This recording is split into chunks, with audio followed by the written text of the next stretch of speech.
DGIB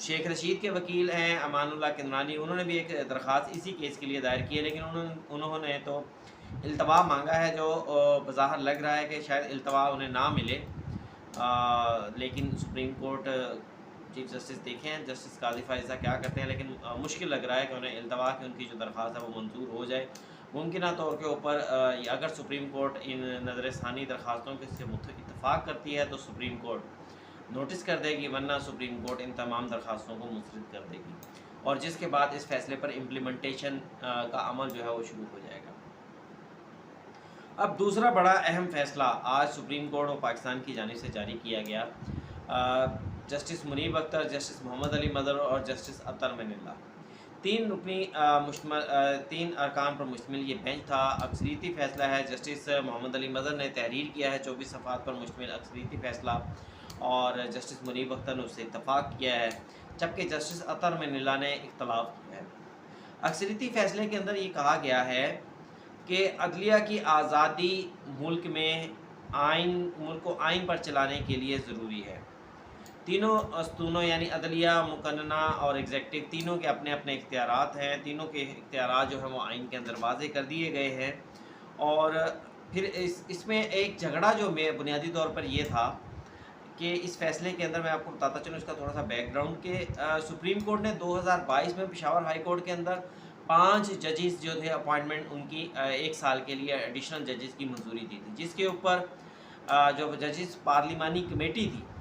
اس نے یہ کہہ دیا تھا کہ جو اس میں 5 ناموں کی جو منظوری دی گئی ہے اس میں 3 نام ایڈیشنل سیشن ججز کے ہیں، ان تینوں ناموں کو سینیورٹی کو دیکھا جائے۔ تو یہ جھگڑا بڑے عرصے سے چل رہا ہے، سابقہ چیف جسٹس افتخار محمد چودھری کے دور سے چل رہا ہے، لیکن گزشتہ 1-2 سالوں میں اس نے زیادہ تقویت پکڑی ہے، کیونکہ اب یہ آوازیں سپریم کورٹ کے اندر سے بھی آنے لگ پڑی ہیں کہ جناب سپریم کورٹ کے اندر اگر کوئی ججز اپوائنٹ ہوتے ہیں تو ان کی اپوائنٹمنٹ میں میرٹ کے کو ایک سائڈ پہ رکھ دیا جائے، لیکن سینیورٹی کو پہلا جز مانا جائے۔ جبکہ دوسرا جو گروپ ہے جس میں جسٹس منیب اختر ہیں، جسٹس بندیال تھے، اعجاز الاحسن ہیں، ثاقب نثار صاحب تھے، آصف سعید کھوسہ صاحب تھے، ان تمام ججز کا کہنا یہ تھا کہ جناب صرف سینیورٹی نہیں بلکہ میرٹ بھی دیکھا جانا چاہیے، اور ججز کی اہلیت اور قابلیت بھی دیکھی جانی چاہیے تھی۔ لیکن یہ اہلیت قابلیت والا جو آرگومنٹ ہے یہ بظاہر سننے میں بڑا انٹرسٹنگ لگتا ہے، بڑا کیچی ہے کہ جناب بندہ قابل ہوگا تو اوپر آئے گا نا، لیکن دوسری جانب جو فیکٹس ہیں، فیکٹس یہ ہیں کہ اہلیت اور قابلیت کی بنیاد کے اوپر سپریم کورٹ میں ہوا کیا۔ 5ویں نمبر سے جو موسٹ جونیئر ججز تھے انہیں لا کر سپریم کورٹ میں بٹھا دیا گیا، 4تھے نمبر سے لا کر بٹھا دیا گیا، 3رے نمبر سے لا کر بٹھا دیا گیا، اور پھر ان ججز سے جو کہا جاتا ہے کہ ان ججز سے جو پہلے کے سپریم کورٹ ججز ہیں وہ اپنی اکثریت بناتے ہیں اور اپنی پسند کے فیصلے لیتے ہیں، اپنی پسند کے جو ہے ان سے وہ من پسند ان کو جو ہے اس کے اوپر فیصلے کرواتے ہیں۔ دوسری جانب الزام بڑا سنجیدہ ہے کہ جناب یہ آپ کیونکہ لوگوں کو اپنی پسند ناپسند سے لاتے اور ریجیکٹ اور منظور اور مسترد کرتے ہیں، تو جس کی وجہ سے جو ججز سپریم کورٹ میں آتے ہیں وہ پھر مشکور بھی ہوتے ہیں کہ بھائی ہمیں نیچے سے جونیئر کو اٹھا کر اوپر لے آئے ہیں، تو لہذا چلیں ان کا احسان ہے کہ مجھے لے آئے۔ اچھا، اب اس کے اندر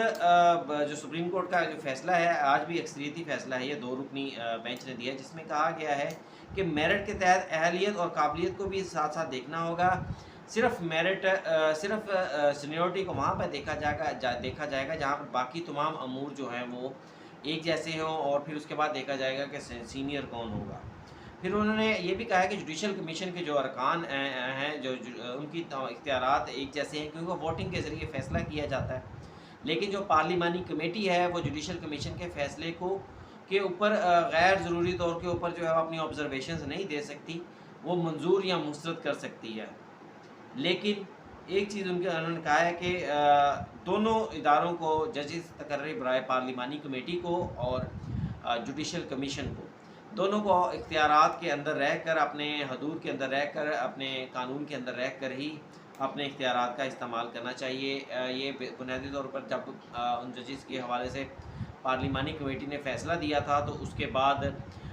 پشاور ہائی کورٹ میں اپیلیں ہو گئی تھی. پشاور ہائی کورٹ نے پارلیمانی کمیٹی کا فیصلہ مسترد کر دیا تھا. اب اس کے خلاف اپیلیں سپریم کورٹ میں آئی. سپریم کورٹ نے بھی ان اپیلوں کو مسترد کر دیا تھا اور آج یہ باقاعدہ فیصلہ جاری کر دیا گیا. اب دوستو اس کے اندر جو دوسری چیز ہے وہ یہ ہے کہ جسٹس اطہر من اللہ نے جو کہ بڑا آج کل نوٹ لکھ رہے ہیں،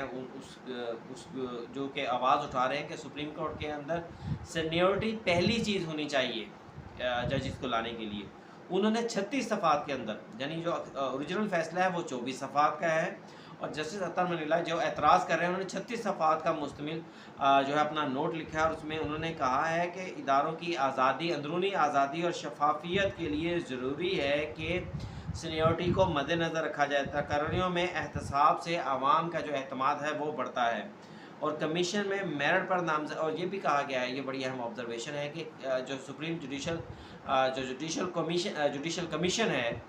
وہ میرٹ پر تقرریوں میں ناکام رہا ہے. یہ جوڈیشل کمیشن کے اوپر